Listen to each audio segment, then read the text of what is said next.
Partai Keadilan Sejahtera atau PKS hingga kini belum menentukan langkah politik apakah bakal menjadi koalisi atau oposisi dalam pemerintahan 2024 hingga 2029. Menurut juru bicara PKS M. Holid, saat ini mereka masih fokus untuk mengamankan suara pemilihan legislatif 2024. Mereka mengaku tak ingin buru-buru menentukan sikap dan ingin melihat konstelasi politik lebih dulu.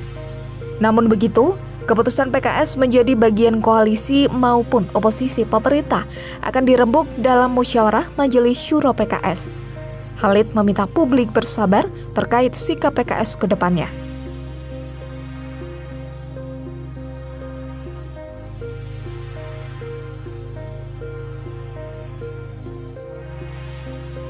Sikap PKS ini pun berbeda dengan PDI Perjuangan.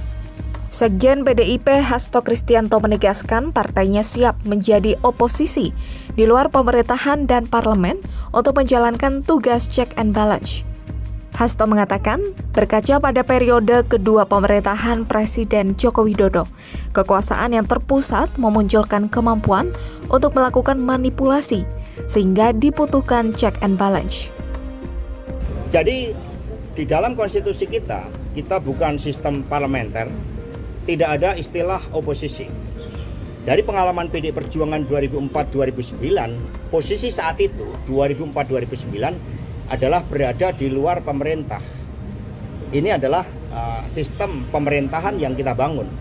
Di luar pemerintah artinya ketika ada kebijakan-kebijakan yang pro rakyat, membangun kemampuan bangsa ini secara agregat, secara kolektif untuk kemajuan, didukung.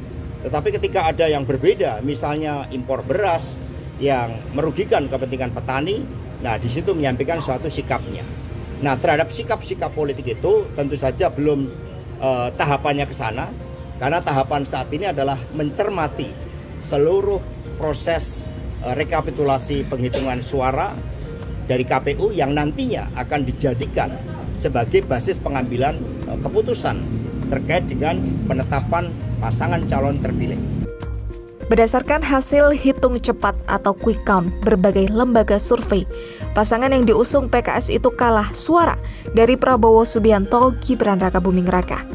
Selain itu, pasangan Anies Mohaimin juga tertinggal di hasil real count sementara KPU Pilpres 2024. Sebaliknya, pasangan calon nomor urut 2 Prabowo Gibran makin unggul.